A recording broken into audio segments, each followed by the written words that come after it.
Hola, bienvenidas y bienvenidos. Soy Casilda Dobando, consultora en diversidad, equidad e inclusión de Capaxia. Y en esta ocasión estaré aquí moderando la plática para familias de becarios que organiza la Fundación BBVA México. Soy una mujer de pelo largo, café, tengo ojos cafés y la piel bastante blanca, bastante blanquita. Hoy visto una camisa blanca y un saco de color negro. El programa Becas BBVA para chavos con discapacidad que inspiran brinda acompañamiento pedagógico, psicológico y vocacional a las y los becarios. Además de complementar este acompañamiento, ofrece pláticas dirigidas a sus familias. En esta ocasión vamos a escuchar la plática Autismo en Familia, comprender, apoyar y crecer juntos, que van a impartir las personas que están aquí con nosotros expertas, Mariela Cañete y Gerardo Gaya, de quienes voy a hablar un poquitito más adelante. Antes que nada, y para avanzar, les recuerdo que contamos con intérprete en lengua de señas mexicana, también subtítulos en español, y que el chat va a estar abierto durante toda la sesión para que nos compartan cualquier duda o comentario que después le estaremos también compartiendo aquí a nuestros ponentes y que tendremos un espacio para ir contestando todas sus preguntas. Por cierto, queremos agradecerles de las 1,300 preguntas que nos enviaron para preparar esta plática. La verdad es que fue muy valioso contar con toda esta información para el contenido de todo lo que vamos a estar viendo en esta plática del autismo. Y por último, nada más comentarles que para esta plática vamos a estar utilizando los términos persona con autismo, persona autista, estudiante con autismo o persona en el espectro de forma equivalente. Ahora sí, vamos a empezar. Y para eso les quiero presentar a Mariela. Hola Mariela, muchas gracias por estar aquí con nosotros. Mariela, es un gusto que estés aquí. Mariela es pedagoga y maestra en investigación en discapacidad. Ella es colaboradora en Domus y diseña y gestiona distintos proyectos que tienen que ver con programas de inclusión de personas con autismo. También ha desarrollado protocolos para la evaluación y atención educativa de niñas, niños y adolescentes con autismo en entornos escolares. Es autora del artículo Necesidades de apoyo percibidas por padres de niños con autismo entre 2 a 5 años de edad en México, publicado en la revista Siglo Cero. Además, Mariela es docente en Domus y en la licenciatura en Pedagogía e Innovación Educativa.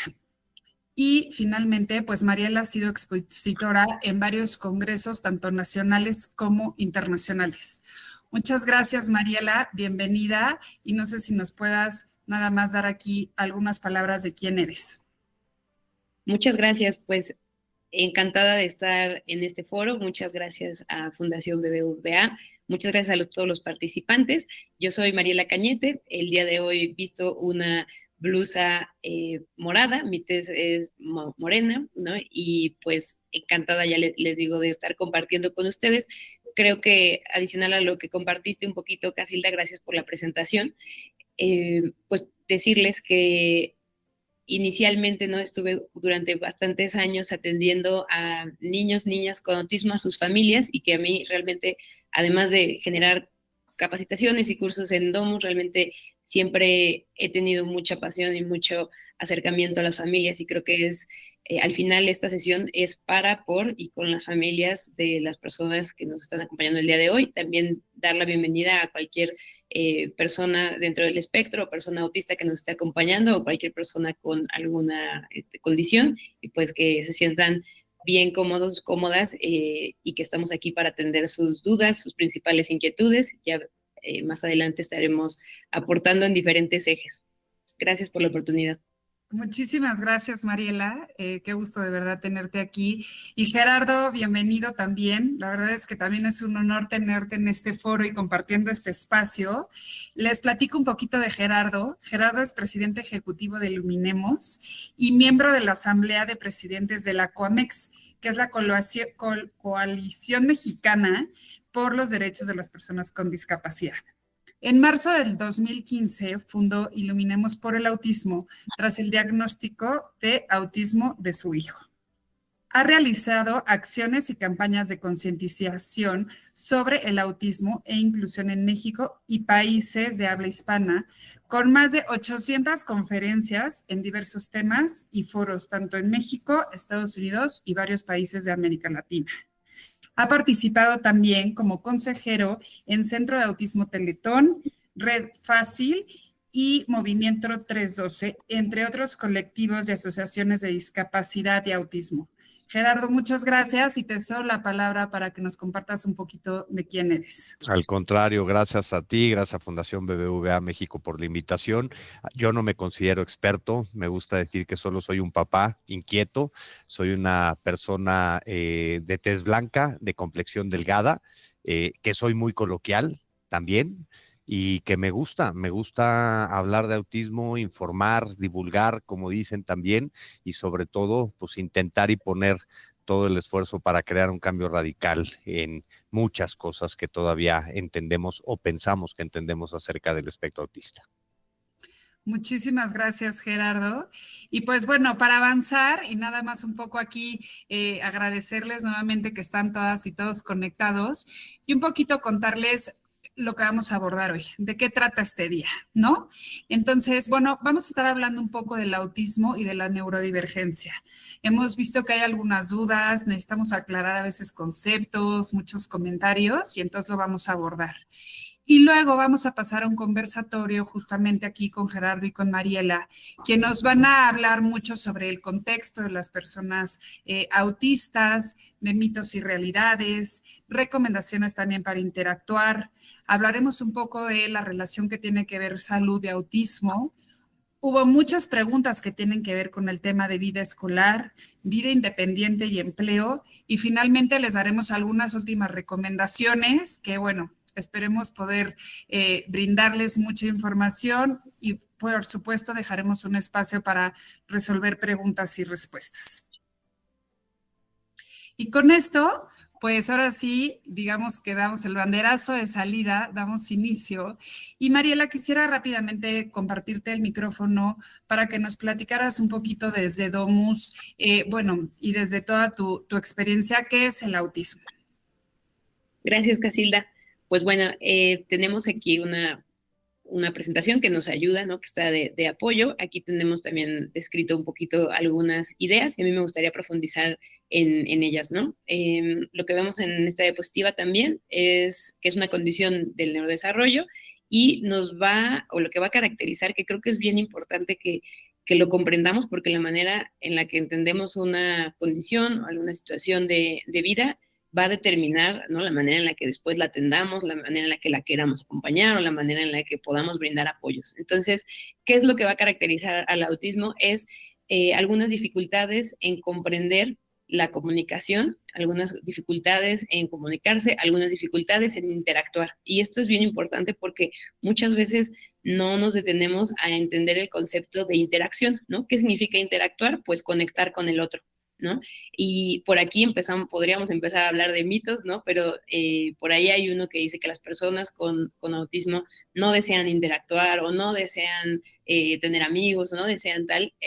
Yo siempre soy de la idea de que una dificultad no quiere decir una incapacidad, una dificultad no quiere decir que no quiero hacer algo. Entonces, por tanto, las personas con autismo presentan dificultades para entender qué es lo que está sucediendo en el entorno en muchas ocasiones, por tanto una dificultad para poder interactuar con los demás, conectar con los demás, pero eso no quiere decir que no tengan un deseo de hacerlo, ¿no? Entonces eso es lo que va a caracterizar de manera primordial al autismo y adicional a eso podemos agregar algunas cuestiones en algunas personas que tienen que ver con sensibilidad, ¿no? Hipersensibilidad o hiposensibilidad en términos de temas sensoriales y también en algunos de ellos la presencia de algunas conductas que algunas personas le llaman estereotipadas o intereses muy restringidos, muy fijos, ¿no? Y que de pronto pues son personas que les puede gustar mucho un tema y además profundizar mucho y que son también en muchas ocasiones bastante hábiles para profundizar en ciertas temáticas que son de su interés.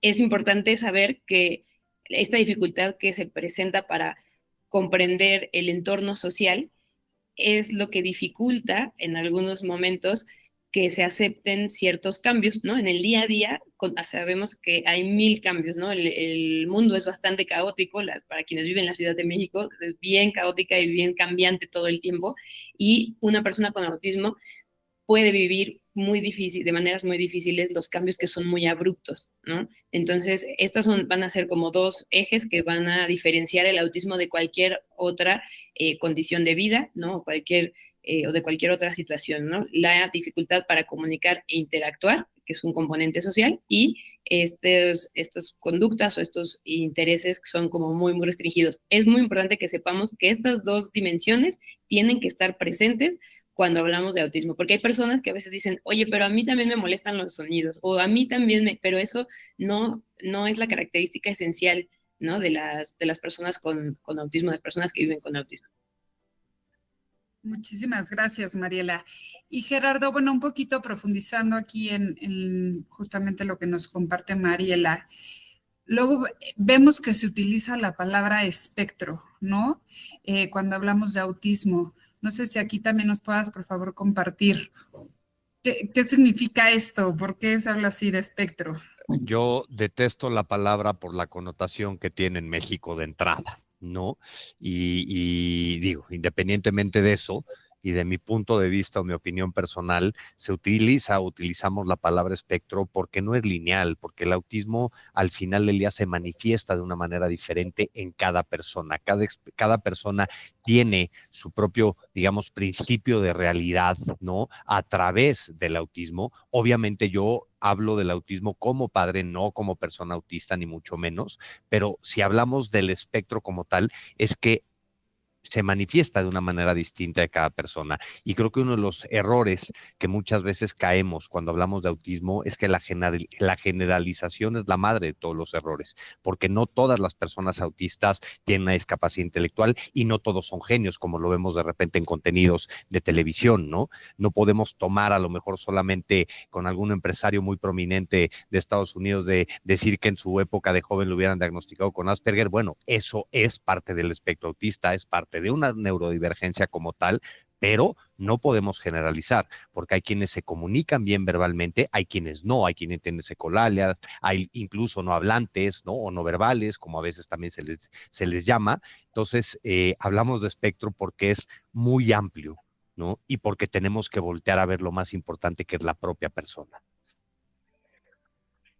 Sí, muchísimas gracias. Y creo que ese es un punto muy importante, ¿no? Justamente el no generalizar.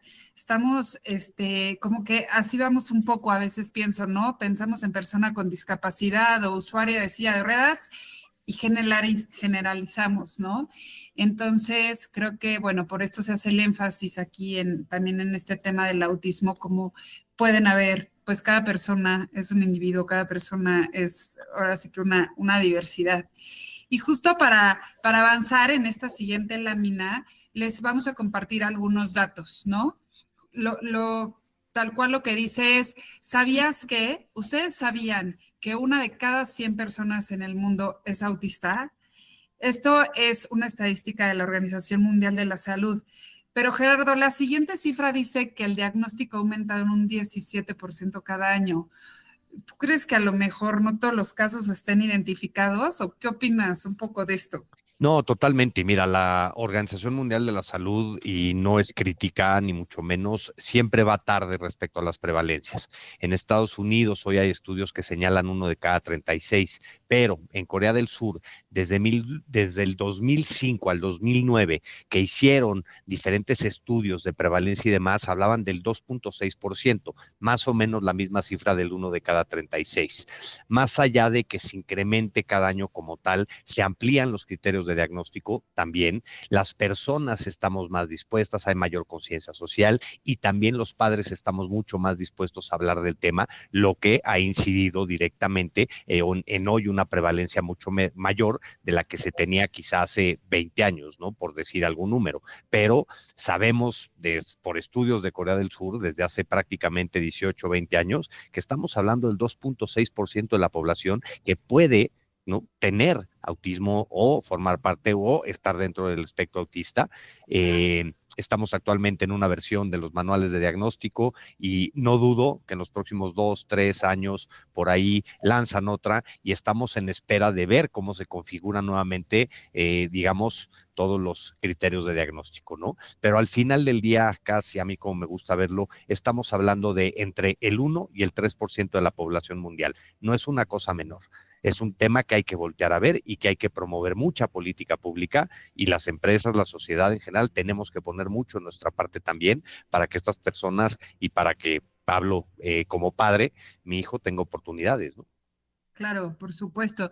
Y justo creo que tocas un punto fundamental, ¿no? El tema de visibilizar, el tema desde cómo se hacen las preguntas, como dices, ¿no? La Organización Mundial de la Salud, pero luego vemos censos que se hacen que a lo mejor ni siquiera estamos haciendo la pregunta correcta, ¿no? O como decía Mariela, ¿no? Está muy estereotipada todavía justamente la aceptación y entonces pues creo que entre el 1 y el 3%, poco a poco iremos visibilizando más esto, ¿no? Y también, Cas, me gustaría añadir una cosa, que hoy se están diagnosticando muchos adultos, lo que obviamente incrementa la prevalencia. Se están diagnosticando también muchas mujeres adultas, que antes se pensaba que la incidencia era 1 a 4, y hoy muchos cuestionamos esa cifra, porque se están diagnosticando muchas mujeres adultas, que a diferencia del hombre o del varón, llegamos más temprano o a más temprana edad del diagnóstico. Exactamente. Y bueno, también ahorita vamos a tocar un poco ese tema justamente que comentas de que los hombres o los varones son los que, bueno, parte de los mitos y las realidades que abordaremos, ¿no? Pero por último, dando esta cifra, ¿sabían que hasta el 90% de las personas adultas autistas está desempleada? Esto no es por falta de talento, sino todavía porque hay muchísimas barreras sociales y por toda la falta de inclusión. Y creo que es un poco lo que vamos a seguir abordando aquí y obviamente lo que cada día están trabajando en organizaciones como en Iluminemos, como Domus. Y ahora sí, Gerardo, Mariela, vamos ya como a fluir más en esta conversación, a profundizar y a partir de este momento prácticamente cederles el micrófono, les iré haciendo algunas preguntas, pero para que nos ayuden a aproximarnos a este tema del autismo, a conocer, tanto desde su parte, Gerardo como papá, Mariela también, en toda esta convivencia que has tenido con niños, con niñas, con adolescentes autistas, para que nos vayan compartiendo mucho de su experiencia, de su conocimiento y pues que podamos ahora sí que pues sensibilizarnos o conocer e informarnos mejor, ¿no? Y aquí, Mariela, quisiera preguntarte, ¿el autismo es una condición con la que se nace, es hereditaria? O sea, yéndonos al principio ¿nos puedes platicar un poco de eso, por favor? Sí, claro. Pues hasta dónde vamos, porque, y cuando digo vamos, va la ciencia y va quienes han estudiado este tema por mucho tiempo. Creo que sí es bien importante decir que el autismo siempre está en evolución, ¿no? El estudio del autismo está en constante evolución hasta hoy. Hasta donde vamos, el entendimiento que tenemos es que hay dos componentes, ¿no? Un componente tiene que ver con los genes, ¿no? La carga genética que cada persona tiene, y otro componente importante tiene que ver con variables que están en el ambiente, ¿no? Entonces, digamos que es una dupla que se requiere o una suma que se requiere para que ocurra el autismo, es decir, tener cierta información en algunos de nuestros genes y estar ante presencia de ciertas variables del ambiente que hacen que se expresen estos genes. ¿Por qué es importante el tema de los genes? Porque dentro de nuestros genes hay información, ¿no? Que va determinando cómo funcionan ciertas partes, por así decirlo, de nuestro cuerpo. En este caso, al ser el autismo un tema que tiene que ver con el neurodesarrollo, pues en esa información está almacenado cómo funcionaría nuestro cerebro, ¿no? Entonces, por eso es bien importante, o sea, esa es la relación que existe entre gen, variables que existen. ¿Cuáles son las variables, por ejemplo, del ambiente? Pueden ser ciertos contaminantes, ¿no? O sea, por ejemplo, se ha ya visto muchísimo que presencia de minerales, presencia en zonas industriales, ¿no? De suelos muy contaminados. No es que necesariamente todas las personas que vivan en estos entornos ya van a tener autismo, no. Tiene que ver mucho con la carga también genética que cada persona, digamos, aloja, ¿no? Más si se expresa o no, dependiendo a qué hemos estado frente o donde hemos crecido, ¿no? Sí hay estadísticas que nos hablan de distinciones, ¿no? A veces entre zonas industriales y otro tipo de zonas en donde han nacido las personas. Algo importante es que puede suceder en cualquier parte del mundo, ¿no? El autismo está presente, es parte de la diversidad humana, ¿no? Y eso creo que es lo que, bueno, para mí, ¿no? Desde una perspectiva muy, muy personal, es lo que nos debe ocupar, ¿no? Es claro que hay muchos estudios, claro que se está haciendo mucha investigación de por qué sucede, en dónde está, no hay descritos exactamente en qué genes ni en qué, ¿no? En dónde está alojada esta información, todavía no sucede eso. Pero creo que también estos esfuerzos, por ejemplo, con lo que está haciendo la Fundación y el conversatorio del día de hoy, tienen que ver con entender un poquito de por qué sucedió, pero sobre todo qué hacemos, ¿no? Y cómo generamos más entornos de inclusión o de convivencia, cómo damos mejores oportunidades, cómo damos más espacio incluso a las mismas personas con autismo, que tienen una voz y que es necesario ser escuchados, ¿no? Entonces, a mí esa es la razón por la que se nace con la relación con el cerebro y pues bueno, creo que hasta aquí con esa pregunta. Muchísimas gracias, Mariela. Y Gerardo, aquí profundizando un poco en esto que nos comenta Mariela, ya nos hablabas de esto del espectro, bueno, ya hablábamos, nos preguntaban que si hay niveles, o sea, eres un poco autista, medio autista, muy autista, sería uno, y luego pues como características también de una persona autista. Mira, hoy afortunadamente en estos conceptos en permanente evolución, como señalaba Mariela, estamos empezando a comprender mejor, ojo, no el autismo, a las personas autistas, ¿no? Porque para entender el autismo hay que entender a la persona como tal, ¿no?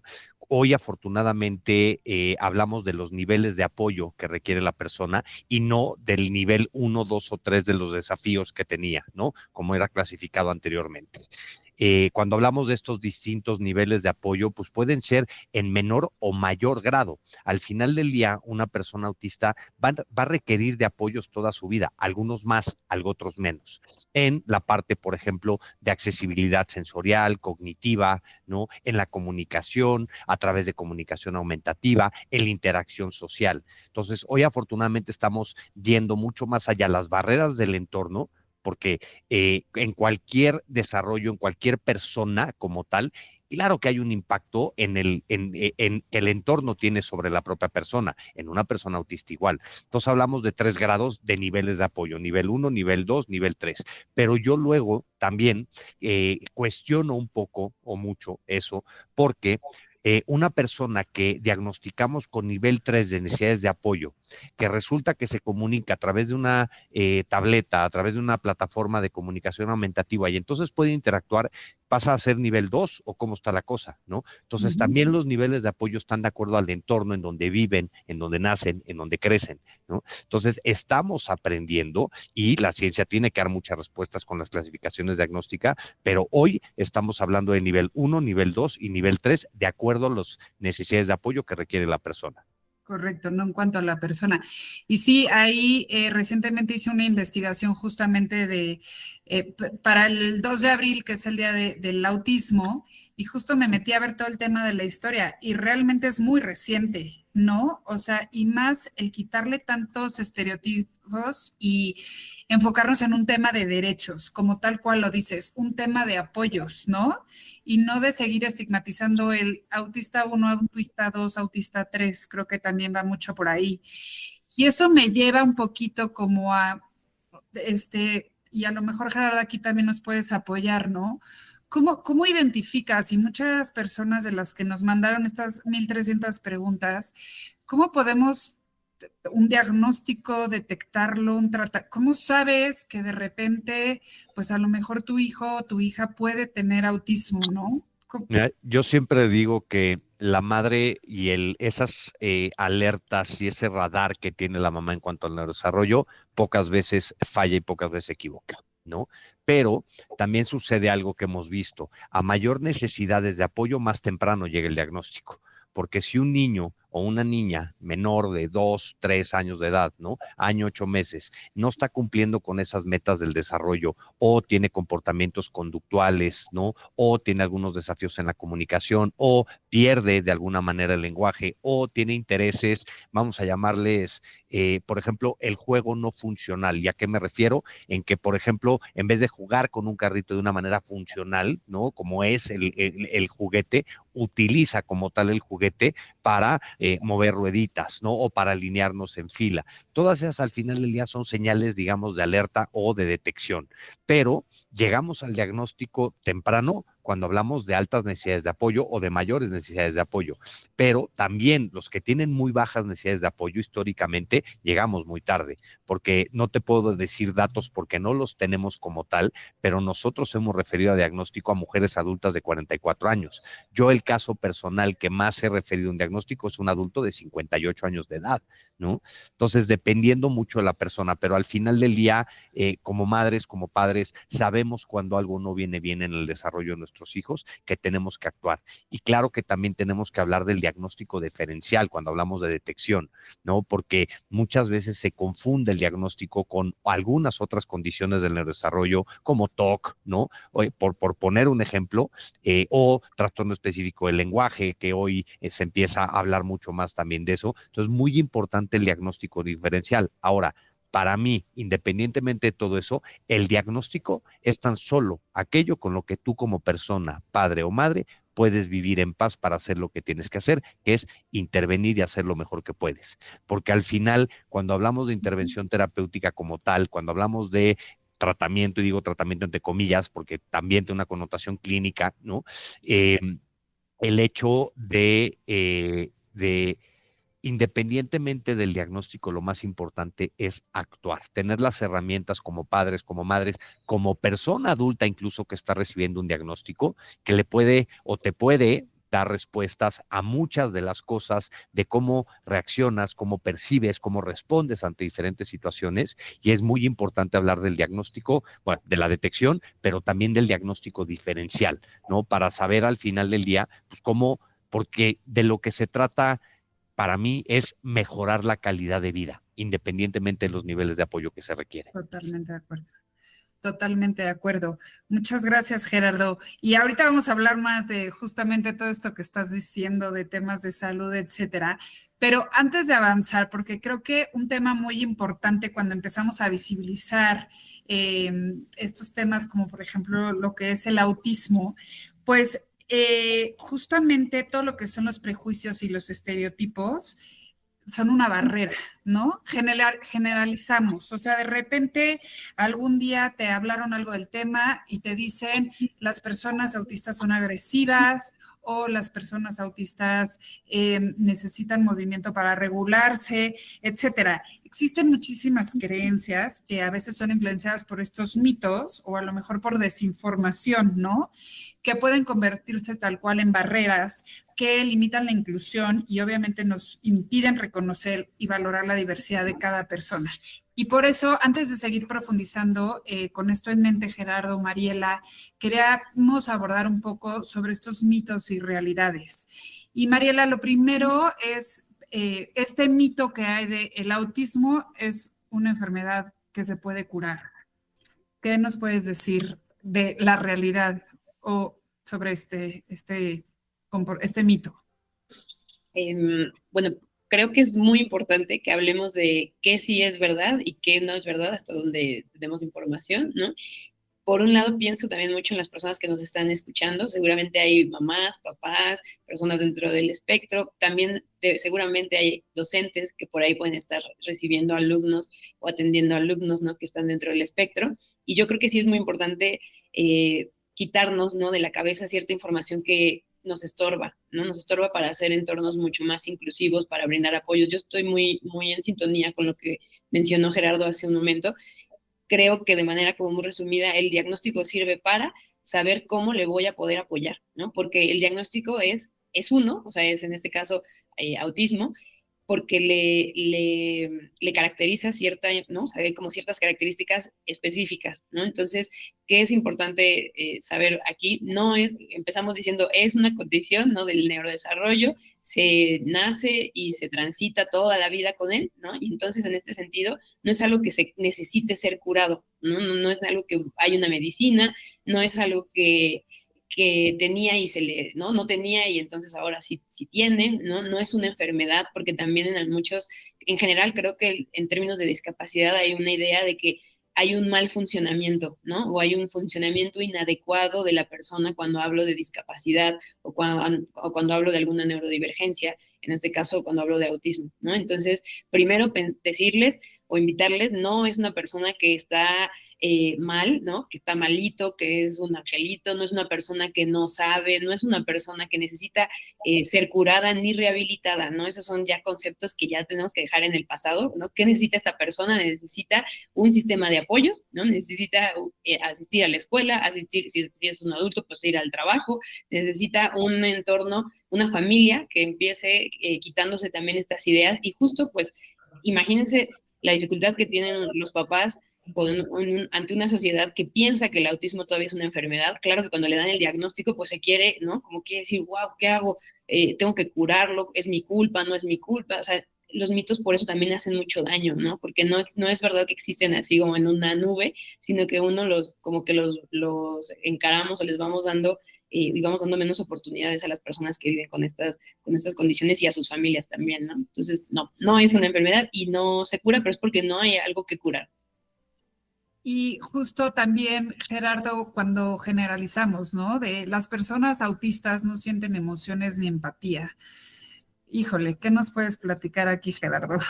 Totalmente opuesto, o sea, es muy difícil que una persona no sienta emociones, ¿no? Y al final del día, creo que todas las personas somos empáticos, algunos en mayor, otros en menor medida, pero todos tenemos. Otra cosa es que tengan desafíos en la interacción social, ojo, ¿no?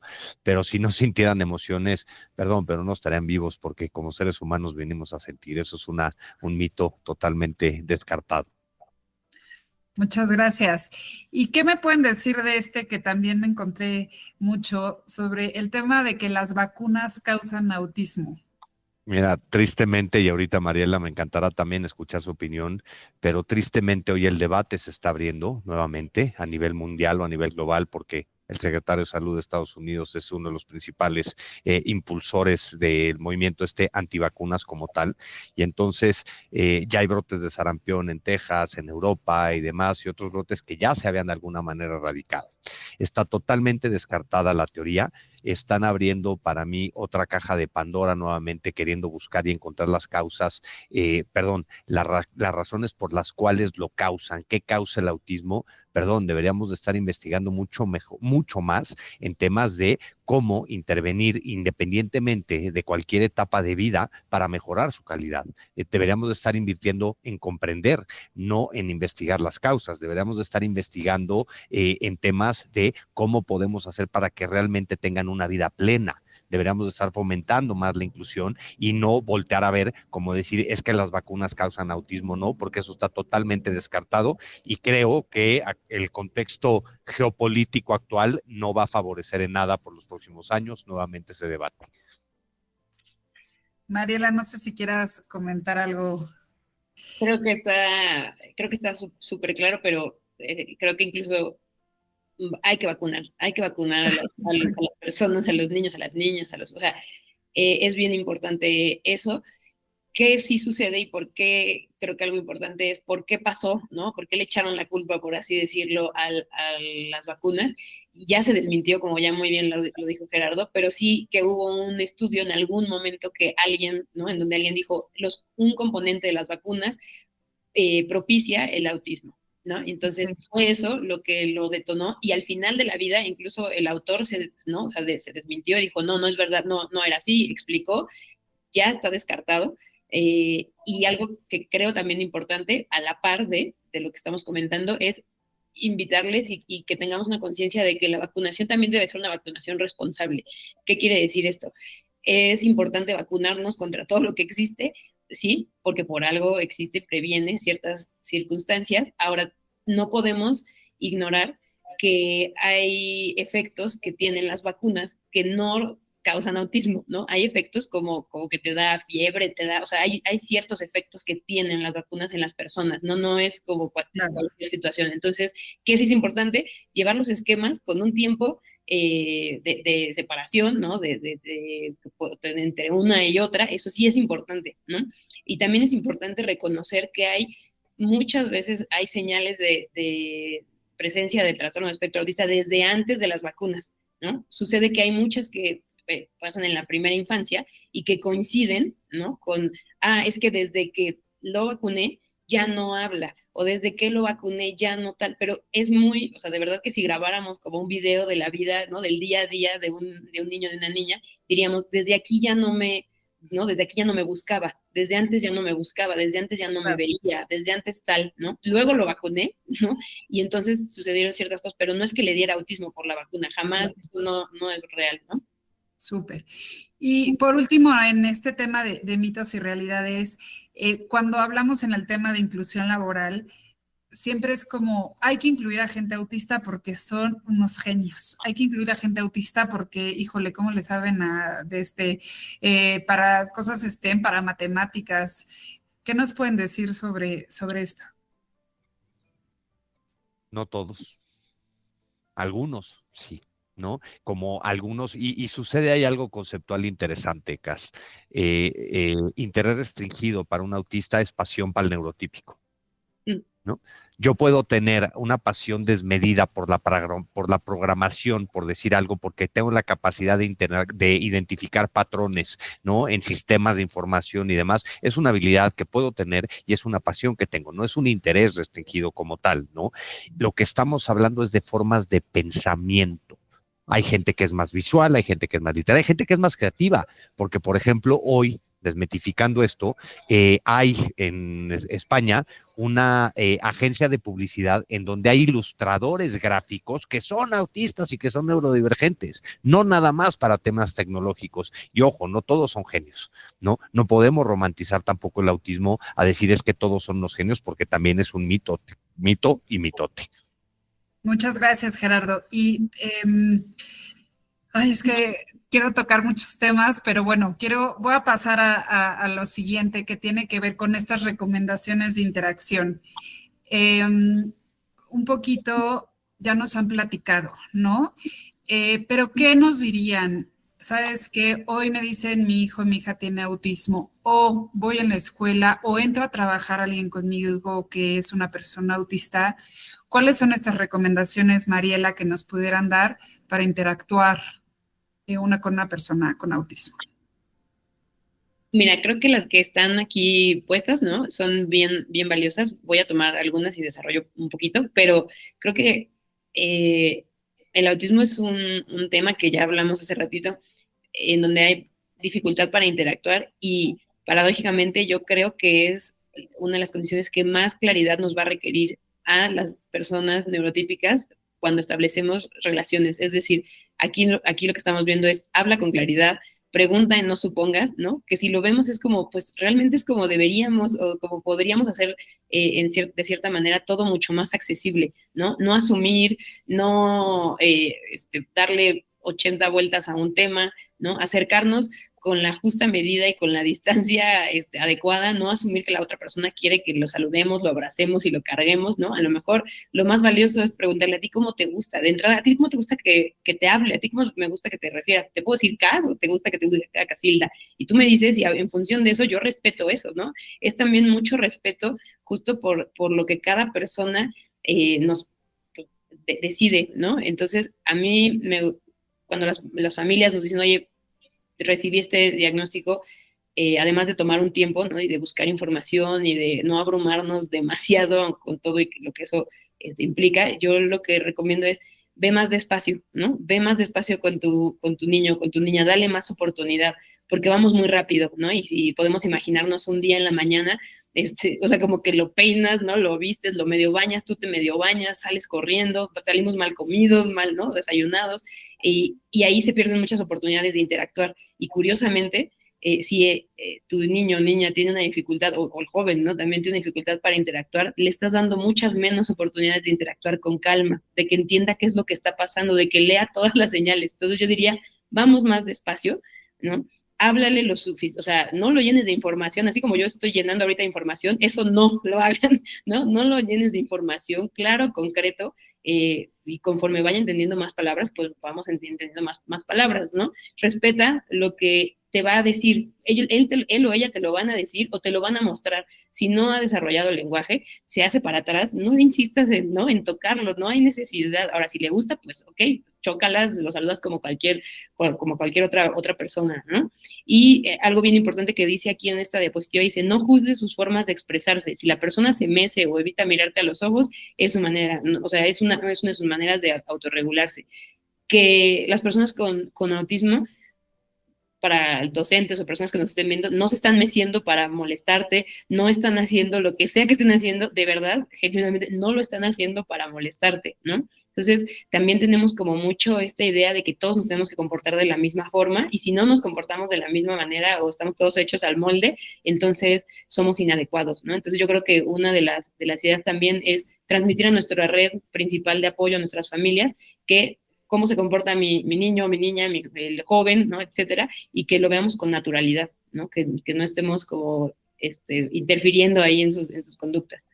Y siendo curiosos, no juiciosos, a mí ese punto es el que más me gustó. Pregunta, no asumas, no emitas un juicio, mejor pregunta, ¿no? A mí cuando me dicen cómo debo de tratar a una persona autista, pues cómo te gusta que te traten a ti.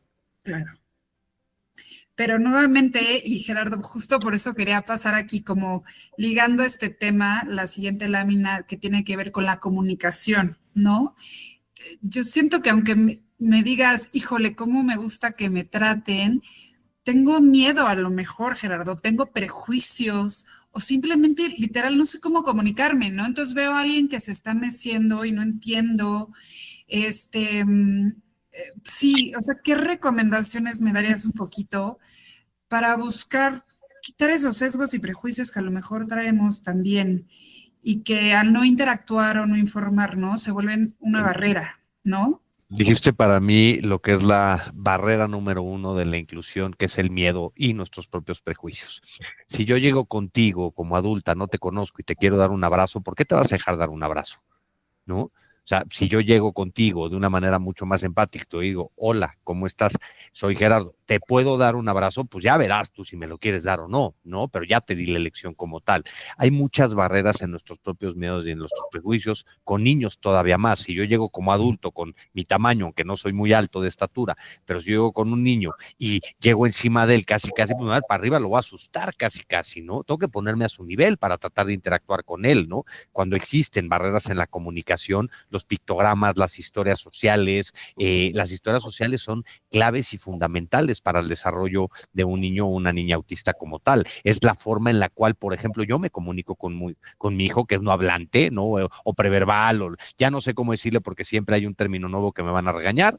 Entonces, vamos a decirle no hablante como tal, aunque habla, sí, y dice algunas palabras, pero yo me comunico con él mucho más con palabras concretas, con historias sociales y sobre todo escribiéndole mucho más concreto. Entonces, al final son instrumentos de comunicación para poder interactuar mejor, pero también está la clave en que tengo que interactuar con él a partir de su interés, no del mío. Si a él le gusta la pelota y yo se le echo con los pies, a él le gusta echármela con la mano. Pues qué más me da que me le eche con la mano y yo regresársela con el pie, y es mi forma de estar interactuando con él a través de un objeto, no utilizando el objeto para ninguna otra cosa más que para buscar una interacción a través del objeto. Qué interesante, y pues también es mucho aprendizaje, ¿no? Como de alguna manera, pues a lo mejor nos estructuraron de cierta forma, ¿no? Te comunicas con un abecedario, te comunicas hablando y de repente pues nos comentas esto, ¿no, Gerardo? Hasta una pelota se vuelve este medio de interacción, de comunicación, o estos pictogramas también, ¿no? Y supongo que ahí pues hay mucha información al respecto, Mariela, o sea, como papá que me acaban de decir a lo mejor que tengo una persona con autismo, etcétera, un diagnóstico ¿cómo puedo informarme un poco de esto? Sí, los pictogramas han sido como como una muy buena herramienta para muchos papás, para muchos docentes, para muchos incluso lugares de trabajo, ¿no? En donde, ¿qué hacen los pictogramas? Pues son estas representaciones como gráficas, ahí le podemos llamar como ilustraciones, ¿no? En donde, pues, por ejemplo, se puede mostrar una secuencia de tareas. Por ejemplo, si nos lavamos los dientes, pues hay una secuencia de qué paso sigue, ¿no? Abro la pasta, le pongo al cepillo la pasta, ¿no? Como esta serie de pasos que pueden ayudarme a predecir qué es lo que va a seguir. Por eso es que ayudan, ¿no? Dan cierta certidumbre a la persona y pueden ser adaptados para la edad que sea, ¿no? Es decir, cuando son pequeñitos, pues habrá dibujitos que estén relacionados o pictogramas que estén relacionados con más como una infancia, y si son adultos y a lo mejor les quieres enseñar, por ejemplo, en algunos programas que nosotros acompañamos de inclusión laboral, cómo sacar una copia, ¿no? Pasos para sacar una copia. Y la verdad es que también creo que es importante reconocer que los apoyos, hay apoyos que pueden ser universales, ¿no? Entonces, ¿cómo saco la copia si nunca he prendido una copia? De verdad que va a ser 1000 veces más fácil a través de la ilustración y la secuenciación del 1 al 20, porque son 1000 pasos, ¿eh? O sea, de verdad que hay tareas que se llevan muchísimos pasos y de verdad es más sencillo si tienes el apoyo para la persona con autismo, claro, pero también para el resto de los colaboradores, ¿no? O sea, si a alguien se le atora el paso en el paso 3, ay, chispas, ¿qué seguía? Y volteas a ver y ahí tienes la secuencia clara, ¿no? El pictograma está bien puesto, no está como obligado, no está borrado, no está nada, sino ahí te fijas y por eso ayuda mucho. Entonces, los apoyos también son universales en un sentido así, ¿no? Hacen más accesible información al resto de la población. No veamos que, porque luego también hay ese mito de que hacer accesible todo es carísimo, es difícil, es muy complicado, ¿no? Se beneficia al resto de la comunidad también. Totalmente, Mariela. Y sí, ahorita me hiciste pensar en esos manuales, ¿no? De haz esto de esta forma, cuando no son imposibles de leer. Entonces, tienes toda la razón. También esta parte universal son herramientas muy importantes, ¿no? Y pasando a otro bloque o a otro tema que nos hicieron varias preguntas que tiene que ver con el tema de salud y bienestar, ¿no? También había como justamente, y lo hemos platicado, pero dudas sobre este acompañamiento terapéutico. Una vez que ya recibimos este diagnóstico, ¿cómo puede ser este acompañamiento? Estas redes de apoyo, ¿qué nos recomendarían o qué le recomendarían también aquí a las familias en estos temas de salud? Ay, Mariela, perdón. Mi sugerencia y también el planteamiento que DOMS, ¿no? posiciona es no presumir o no asumir que porque tiene autismo requiere medicación. Porque no hay, justo lo que hablábamos, no hay algo que tenga que ser curado, pero sí hay algunas condiciones que requieren, por ejemplo, si una persona tiene autismo y además también presenta crisis convulsivas, sí va a requerir de un medicamento para poder controlar esa actividad cerebral, que al final es lo que es la epilepsia, ¿no? Las crisis convulsivas. Hay muchas personas y en muchos sectores como que es automático, ¿no? Te preguntan como, ¿tiene autismo y además es inquieto? Ya, tenemos que darle risperidona o tenemos que darle alguno de estos metilfenidato o alguno de estos como componentes. Entonces, ¿qué es importante? Antes de asumir, ¿no? que la persona es inquieta o que la persona necesita más atención o que la persona, probemos apoyos que sean más naturales. ¿Cuáles son los apoyos más naturales, ¿no? O sea, intentemos, ¿no? generar estos entornos un poco más inclusivos. Hace rato dijimos, no juzguemos o no juzguemos, intentemos también entender cuándo se presentan y qué se presenta, cuándo quiere correr, corre todo el tiempo, de verdad es inquieto todo el tiempo, no para de verdad, ¿no?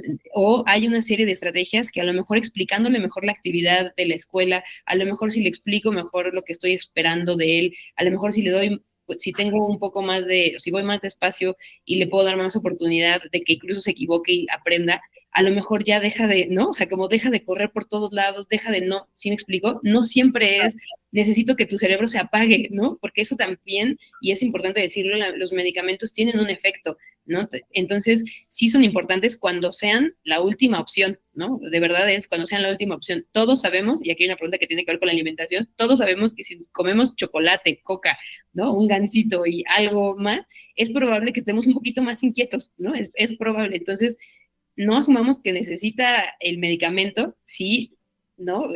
Todo el tiempo está estimulado, si todo el tiempo está con una pantalla, si todo el tiempo come un gansito, una coca y Claro.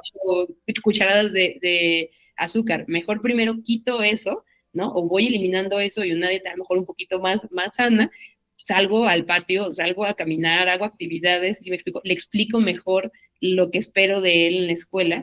Y entonces después me pregunto si de verdad necesitaba este medicamento. Y ojo, si lo necesita, ok, lo necesita, tiene que ser con una medicación responsable y tiene que ser también dosis adecuadas a la edad, dosis adecuadas al peso, ¿no? Y no, es muy importante que los papás no modifiquen las dosis o que la gente no nos metamos, ese es campo de los doctores y de las doctoras, no nos metamos como, ya se lo quité, ya se lo puse, ya se lo quité, ¿no? Porque a veces eso también genera desbalance y no se vale porque la persona lo vive también complejo, o sea, obviamente hay un efecto que está como desregulando y los chicos dicen, no sé ni qué me pasó, pero yo estaba bien, no sé qué me pasó, pues sí es que te lo quitaron, ¿no? Entonces es también importante tener, si ya lo está tomando, no quitarlo de golpe.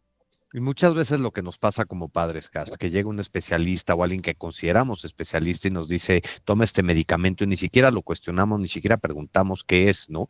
Pero más allá la pregunta que nos debemos hacer no es si tratamiento o intervención farmacológica sí o no, es para qué. Ojo, ¿qué es lo que queremos lograr con ese medicamento como tal? Sí, totalmente de acuerdo, porque puede venir otra vez desde el estoy curando, ¿no? O sea, justo lo que hemos estado conversando.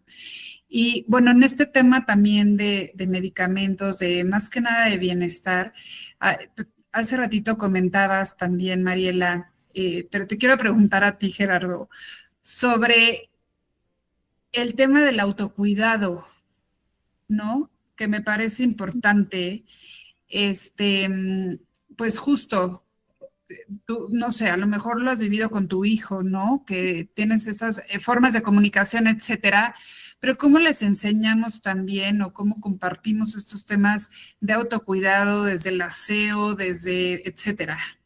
Mira, algo que te puedo decir que he visto que le he regado y que me he equivocado es que muchas veces como padres tendemos a sobreproteger a nuestros hijos. Ese es el rol muchas veces del papá o la mamá, es proteger a nuestros hijos. Claro, cuando tenemos un hijo con una condición, pues lo sobreprotegemos todavía más, ¿no? Es decir, le resolvemos muchas cosas y no. Tenemos que guiarlos y acompañarlos a que tengan una higiene personal, ¿no? Porque Claro. hay cosas que son implícitas para la persona y que tenemos que fomentar cuanto antes podamos. Yo, si me hubieran dado este consejo, que no lo escuché, hoy mi hijo tiene 15 años, ¿no? Si yo hubiera escuchado este consejo a los 6, te puedo decir que he cambiado muchas de las cosas que después he tenido que hacer. Higiene personal, vida independiente. O sea, porque son temas que de enseñarlo a vestir solo, a lavarse los dientes y demás, porque todas esas cosas al sobreprotegerlos no le estamos haciendo ningún favor. ¿No? Ayudándole siempre a secarse, etcétera y demás. ¿Qué sucede? Que de repente, 3 doritos después, ¿no? Claro que si sigues por el mismo camino, pues ¿qué va a pasar? Que vas a tener un adulto de 20 años que le tienes que ayudar a lavarse los dientes o a secarse. Y no, tenemos que promover eso desde niños.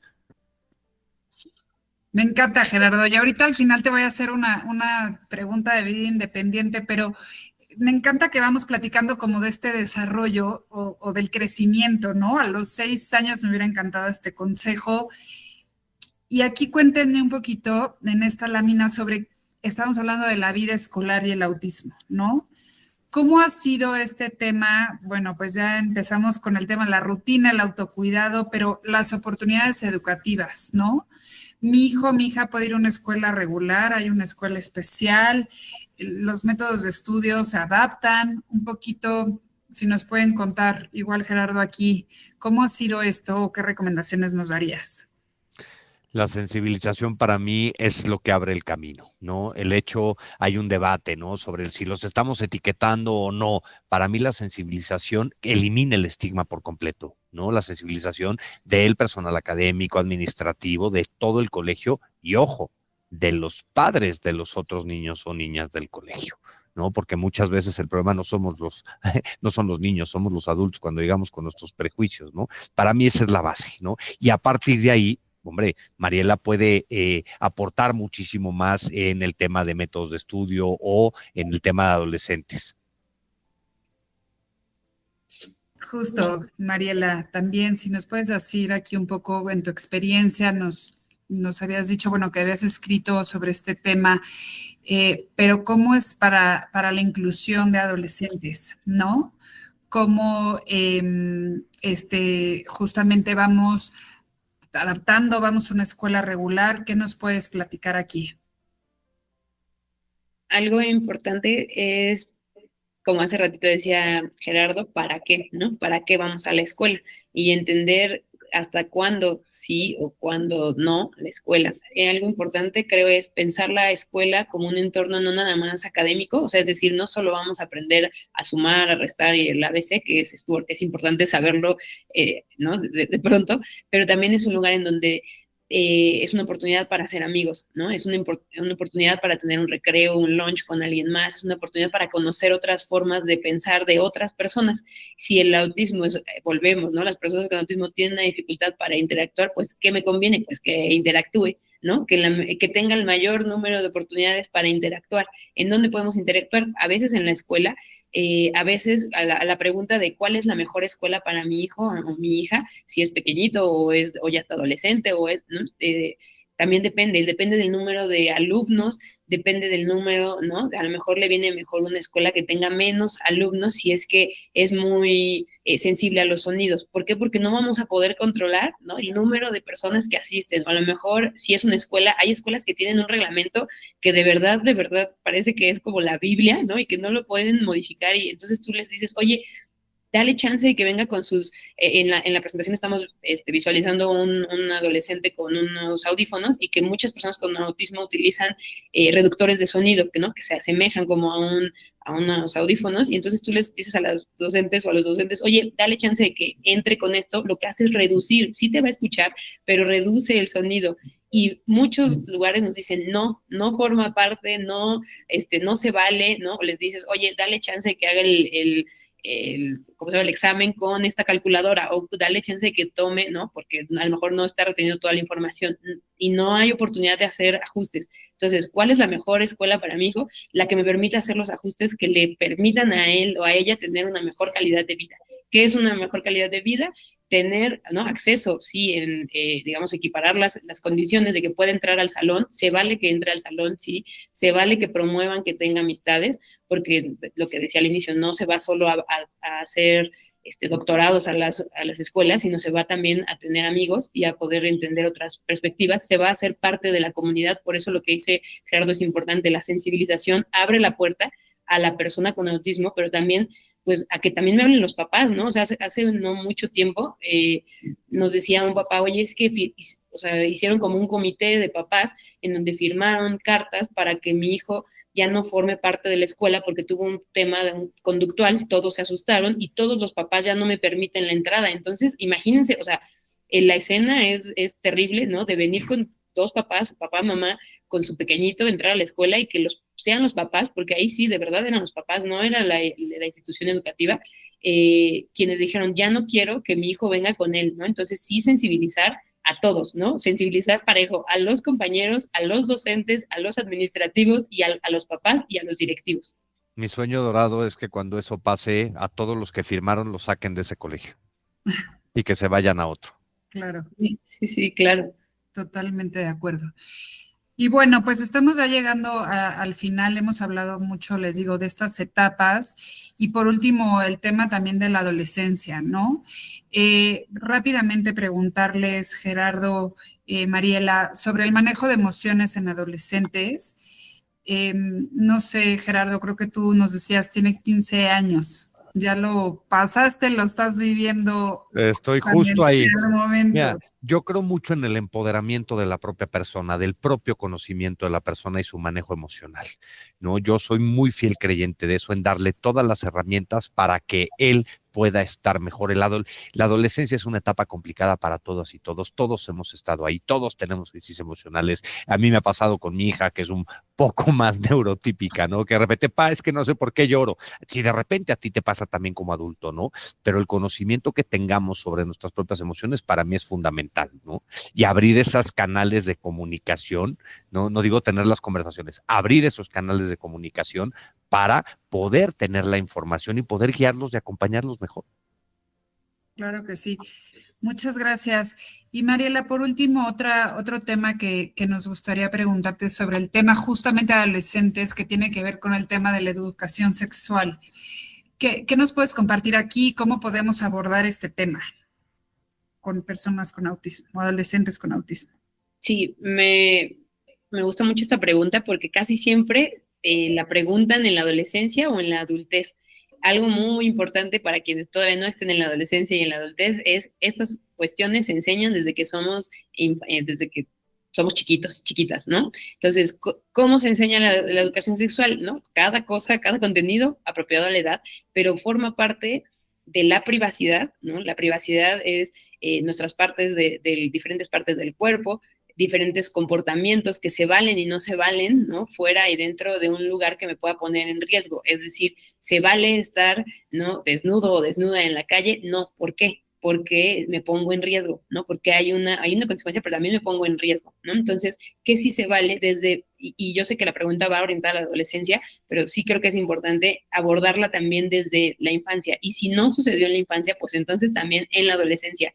¿Qué se permite y qué no se permite? ¿En dónde sí y en dónde no? También quitar el tabú, porque por ahí hay este tabú de que las personas con discapacidad, las personas con neurodivergencia, no tienen, ¿no? Intereses, no tienen preferencias, no tienen deseos, ¿no? Entonces, eso es contrario. Y entre más también lo reprimamos, va a ser más complejo. Entonces, ¿en dónde sí? Hemos hablado de que algunas personas con autismo se benefician de ciertas rutinas, ¿no? O de cierto orden o de ciertos apoyos. Entonces, bueno, se vale cuando nos vamos a bañar, ¿no? En tanto tiempo, luego podemos tener un espacio ¿y para qué? Para conocer también, ¿no? O para que las personas conozcan su cuerpo. Eso es importante y eso sucede en todos los adolescentes, no es una mentira, ¿no? Sería como, más bien sería una mentira decir negarlo, ¿no? Entonces, ¿por qué no lo va a poder hacer esta persona?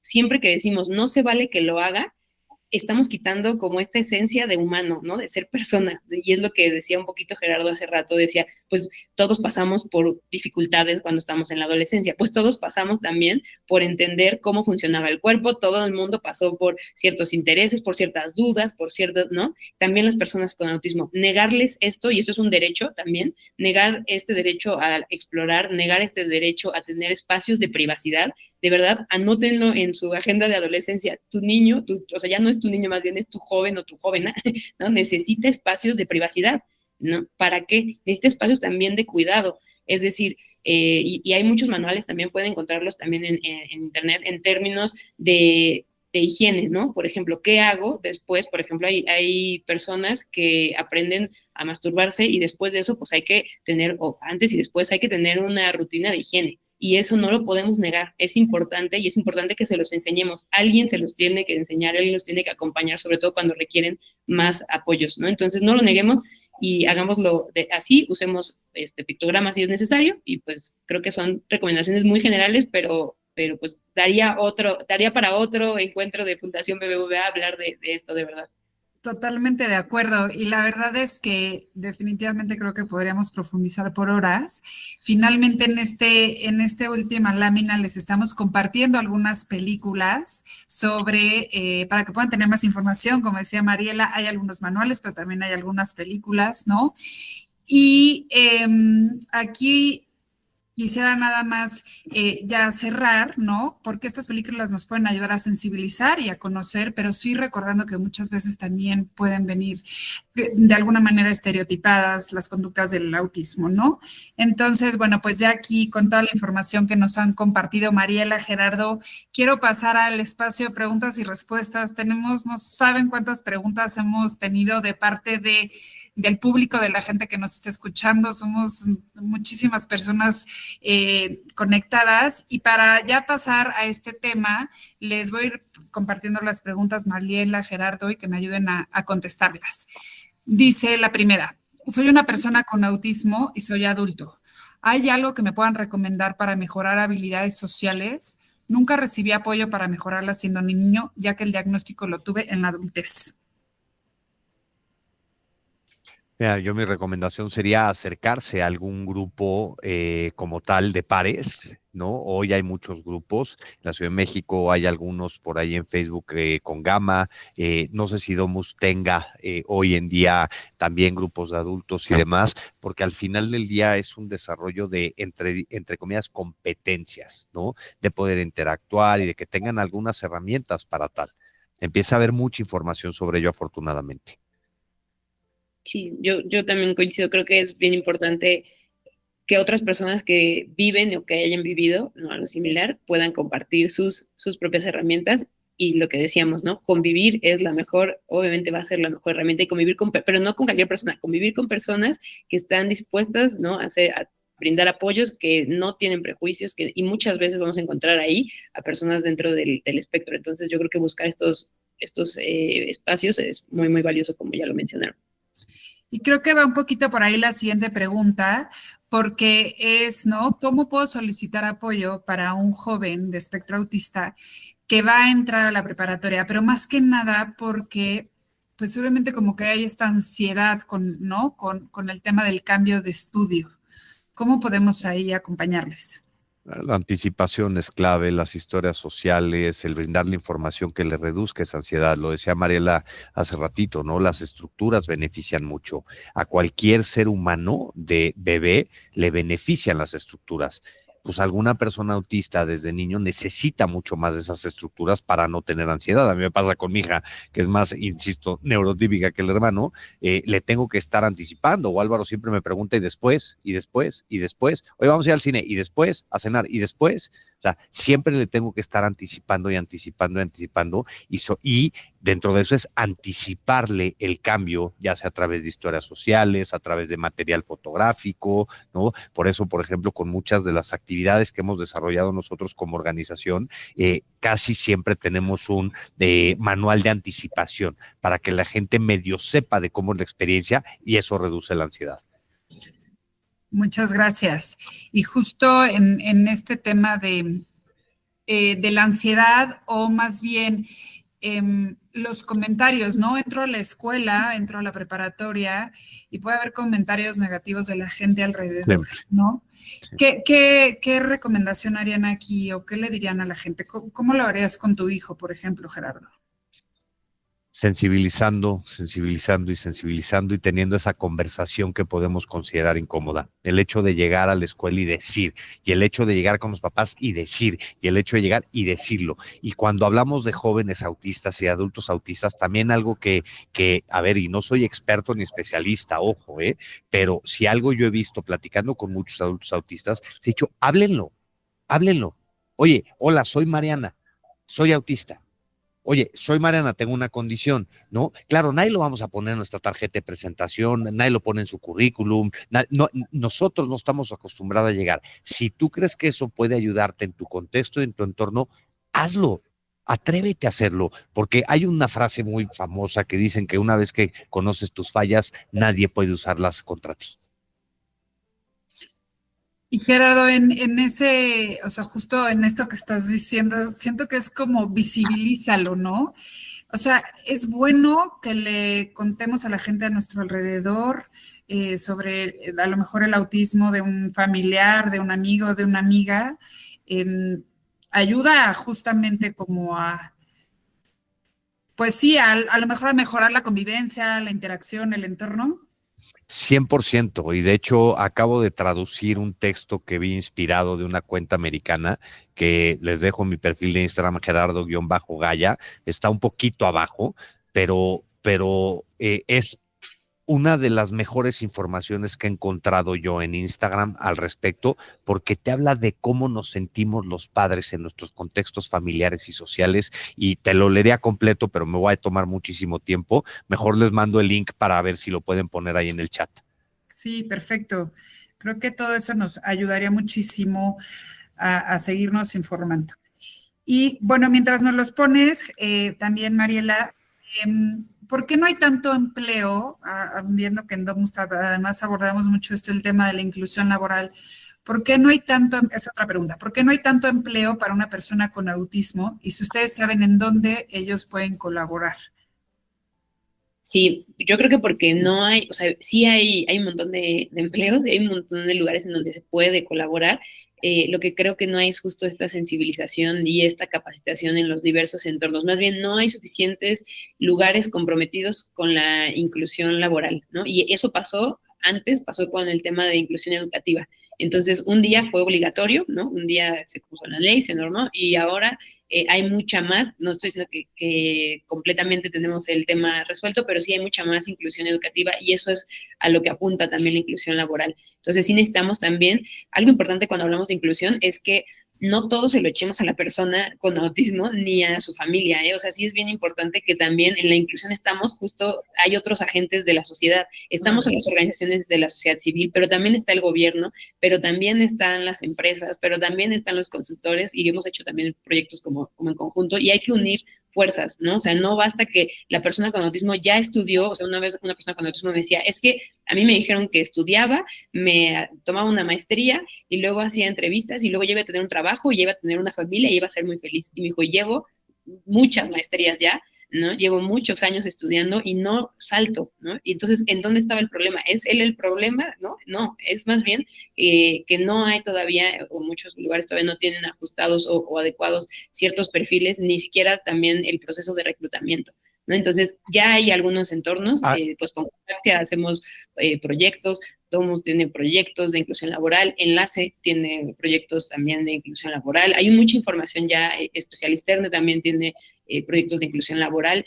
Yo no conozco, y es desde el desconocimiento lo hablo, no conozco una iniciativa pública, ¿no? Como con una fuerza que hable para las personas con autismo y abra espacios, aún no los tengo en el radar, pero estos que acabo de mencionar, pues hemos ido construyendo estos esfuerzos para generar entorno por entorno, ¿no? Así como tuvimos que hacer escuela por escuela, mejores lugares para las personas con autismo. Y para allá va, y eso nadie lo para. Hoy hay un interés de las empresas porque saben el valor que añaden las personas neurodivergentes en los entornos laborales a partir de sus competencias y habilidades. Y yo por lo menos soy una persona que estoy 100% convencido que independientemente de los niveles de apoyo, cualquier adulto puede trabajar. Me encanta, me encanta. Muchas gracias por su respuesta y les voy a hacer más preguntas. ¿Cómo podemos guiar a los niños que son neurotípicos a que interactúen con niños con autismo? Ya que esto puede ser complicado, transmitirle a ellos estas recomendaciones. O sea, hemos hablado de sensibilizar, pero creo que sí es complicado a veces, ¿no? ¿Cómo lo podríamos hacer? Lo complicamos los adultos, Cas. A los niños no hay que hablarles de autismo, no hay que enseñarles de autismo, no hay que enseñarles qué es el síndrome de Down, no hay que enseñarles qué es la parálisis cerebral. A los niños lo que hay que aceptar, los que hay que enseñarles es aceptar nuestras diferencias como seres humanos, porque ahí está la riqueza de una sociedad diversa. Me encanta, me encanta. Les voy a compartir otra. Arturo de Patrimonial BBVA. Tengo un hijo con diagnóstico de TEA grado 2. Actualmente tiene 7 años y me gustaría saber cómo puedo apoyarlo a través de ustedes, de la fundación o por mi cuenta, ya también con psicólogos, con clases cognitivas conductuales. Es decir, un poco, ¿qué otras recomendaciones me pueden dar? Teniendo herramientas e información tú como papá. Literal volviéndote lo más experto que puedas en tu hijo. Muchas veces lo que nos sucede como padres es que no sabemos o perdemos la capacidad de reciprocidad social, por llamarle de alguna manera, o de reciprocidad, ese sentido intuitivo de guiarlos y acompañarlos, lo perdemos por la falta de interacción. Es muy difícil, pero si tenemos nosotros las herramientas y las estrategias para poder, se nos olvida jugar. Y tenemos que aprender a jugar con ellos a partir de su interés. Y ojo, no es nada más me pongo a partir de su interés. Hay, entre comillas, técnicas o herramientas para ello que vale la pena, porque nosotros como padres invertimos muchísimos recursos ante la falta de servicios públicos en la terapia, en esto, en lo otro, y no nos estamos capacitando nosotros para que nosotros nos convirtamos en esos, entre comillas, terapeutas de nuestros propios hijos, que se acerque con nosotros en iluminemos.org. Tenemos un grupo de apoyo de padres, tenemos una red de apoyo autogestiva, una red de padres en donde compartimos mucha información entre los propios padres que vale la pena. Muchísimas gracias, Gerardo. Y bueno, tengo aquí otra pregunta que dice, tenemos un amigo compañero de camp que es autista. Siempre lo saludamos, aunque no nos contesta, pero sí nos sonríe. ¿Lo estaremos haciendo bien? ¿Lo podemos hacer de otra manera? ¿Será suficiente para él? ¿O cómo podemos a lo mejor comenzar una conversación? Mariela, ¿qué dirías? Yo creo que lo están haciendo, o sea, no conozco tanto, ¿no? Porque tendríamos que saber más cosas, pero a ver, la sonrisa y la permanencia y el voltear, pues nos está hablando de un disfrute, ¿no? Entonces yo creo que lo están haciendo bien y qué buena pregunta también, ¿no? De acercarnos sobre estoy haciendo bien las cosas o estoy siendo suficientemente accesible, ¿no? Por así decirlo. Eso es realmente el tema de la inclusión, hacer parte, implicarnos, hacer el pedacito que nos toca.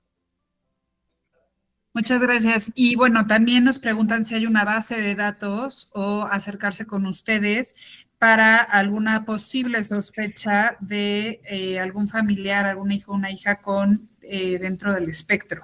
No entiendo muy bien a qué se refiere con que sea una base de datos para eso. Hay mucha información al respecto y mira, como familiar, digamos, en segundo grado, yo siempre lo que más aconsejo es estate ahí para tu familiar, porque te va a necesitar. Tú como tío, como tía, es muy difícil poder llegar a decir, oye, sospecho que tu hijo puede ser autista. Te van a mentar la madre, nadie quiere tener un hijo con autismo. A ver, sinceramente, es muy doloroso y hay un proceso de aceptación, ¿no? Pero estate ahí porque te van a necesitar y puedes acompañarlo mandándole una película. Ahora se estrena una próximamente que se llama Lo que diga el corazón, perdón, ya me eché el comercial, que ahí viene en las próximas semanas, ¿no? Hay mucha información que puedes manejar este concepto de inception, como de metérselo y ponérselo para que pueda de alguna manera tener la información. No sé si respondí bien por lo que entendí de la pregunta. Sí, justamente, sí, gracias Gerardo. Y bueno, estamos ya un poco llegando aquí al final de esta plática. Creo que ha sido muy valiosa toda la información que nos han compartido. Me voy con muchas cosas, ¿no? Este tema del informarse, de los estereotipos, pues, justamente como todo lo que tiene que ver. Pero me gustaría preguntarles, Gerardo, a ti como papá, ¿cuál sería esta como recomendación general, ¿no? Que harías a personas o el consejo que tienes para todas estas familias que tienen a lo mejor un familiar con autismo o para una persona con autismo? Formarnos de acuerdo a los diferentes niveles de apoyo que requiere nuestro hijo. He tenido que aprender hasta a dibujar. Cosa que no hacía yo, ¿no? Porque entre mejor formación tengamos nosotros como padres, que ojo, nunca vamos a sustituir el trabajo terapéutico como tal, ¿no? Pero teniendo herramientas nosotros para poder interactuar, vamos a tener una mejor relación con nuestros hijos. Y sobre todo, lo que yo creo que pocos nos dicen, enfocarnos en el tema de independencia y de independencia y de independencia, y eso se trabaja a muy tempranas edades también. Muchas gracias. Y Mariela, bueno, ¿qué también recomendaciones nos podrían dar? Hay personas autistas aquí también que nos están escuchando, familiares con mucho interés en temas de la inclusión laboral, en temas de educación. ¿Qué nos puedes compartir aquí para ir cerrando? Pues yo creo que también es un tema también de informarnos más, de acercarnos, porque siempre nos dicen busca información y luego la pregunta es ¿en dónde? ¿No? Entonces creo que sí es bien importante hacer una curaduría de información que existe en Internet, ¿no? No irnos, hoy escuchamos un montón de mitos y no mitos, eliminarlos, ni siquiera abrir las páginas que nos digan que las personas con autismo no pueden trabajar, que no pueden ir a la escuela, que no sienten, que no, esas hay que olvidarlas. Están las redes de Iluminemos, están las redes de Domus. En Domus tenemos una biblioteca virtual gratuita, digital, ¿no? En donde puedes descargar manuales que hablan sobre empleabilidad, manuales para las familias y un poco también creo que es abrir la conversación, no solo, no dejarle todo a la persona con autismo, ¿no? O sea, no decir tú tienes que ser responsable, tú ven a pedir trabajo, ¿no? Las personas que nos estén escuchando, cada persona tiene una responsabilidad. Si soy dueño o dueña de una empresa, tengo una responsabilidad de abrir espacios. Si soy docente, tengo una responsabilidad de adecuar o ajustar ciertas estrategias para Si soy tío o tía, tengo también una responsabilidad y puedo querer implicarme, ¿no? En no juzgar, en darle la bienvenida, en hacer los ajustes necesarios cuando venga mi sobrino o mi nieto o mi tal, ¿no? Entonces creo que es que cada persona haga su pedacito, el pedacito que le toca. Sí, pareciera que a veces a las escuelas, y es otra pregunta que tengo aquí, pero no la quiero dejar de hacer porque lo estás tocando, ¿no? Que a las escuelas les cuesta tanto tratar a personas con autismo. Es más, de cierta manera los discriminan por no saber lidiar con personas diferentes, ¿no? Un poco es justo una pregunta aquí, otro comentario que nos hacen. Sin el a veces y sin el ciertamente los discriminan y mucho, tristemente.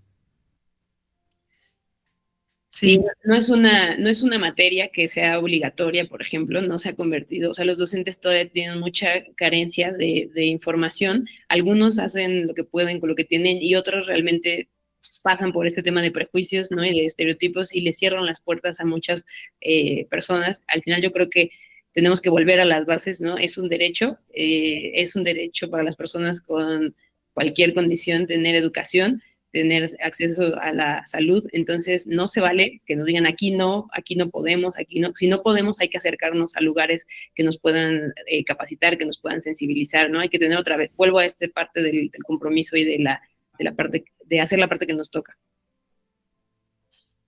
pues muchísimas gracias. Ya para cerrar en esta última lámina estamos mostrando algunas recomendaciones más. Está la línea Inspira, que también es de parte de Fundación Origen.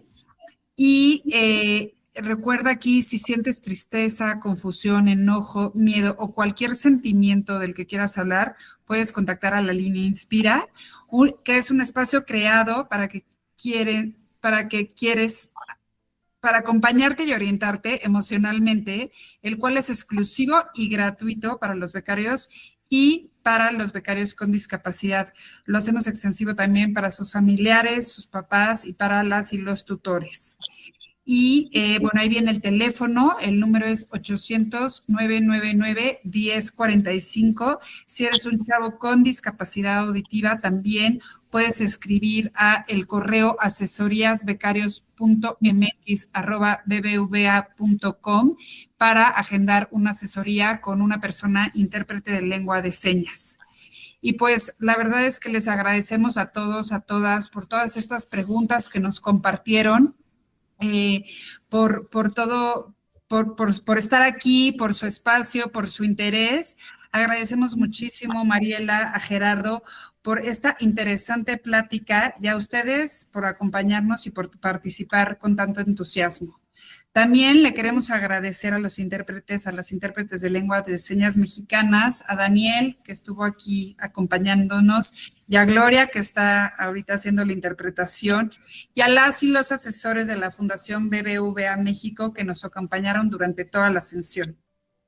Recuerden también que Fundación BBVA ha realizado 13 pláticas como la que estamos escuchando hoy, en las que abordamos temas diferentes como discapacidad, familia, educación inclusiva, inclusión laboral, entre muchos otros temas.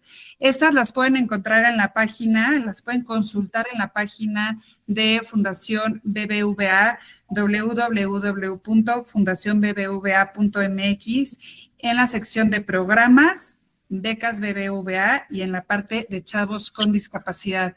No se las pierdan, de verdad, están buenísimas todas estas pláticas y les pueden dar mucha información sobre temas como el que hemos abordado hoy y otros temas. Y finalmente les compartimos unas recomendaciones más, unos contactos. Está en la lámina el contacto de Fundación BBVA por cualquier duda, cualquier cosa que quieran abordar. Y también compartimos los contactos de Iluminemos.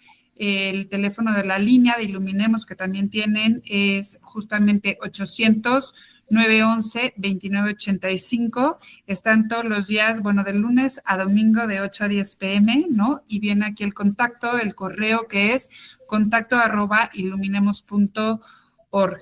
Y finalmente también está Domus, vienen aquí los teléfonos 55 63 99 66 y también les compartimos el Facebook y de Domus, que es Domus Instituto de Autismo, y correo domus@institutodomus.org. Y pues sin más, Gerardo, no sé si quieres dar una última palabra para cerrar, Mariela, agradecerles muchísimo. Agradecerle a Mariela Cas tu curaduría de tantas preguntas. Muchísimas gracias a Fundación BBVA, por supuesto, por el espacio, a los intérpretes de lengua de señas, pero sobre todo también a aquellos que se conectaron. Gracias. Muchísimas gracias y muchísimas gracias también, Mariela. Y recuerden que como parte del acompañamiento que incluye la beca, los asesores les estarán enviando invitaciones a eventos, a pláticas, a jornadas, oportunidades de estudio o a responder formularios informativos. Por favor, no duden y tómense su tiempo para responderlos. Les recordamos que a los becarios que no han respondido formulario de autonomía que les llegó por correo electrónico, tienen hasta el 30 de marzo para contestarlo. Les estaremos contactando para identificar qué tipo de asesoría necesitan las y los becarios. Muchísimas gracias a todos.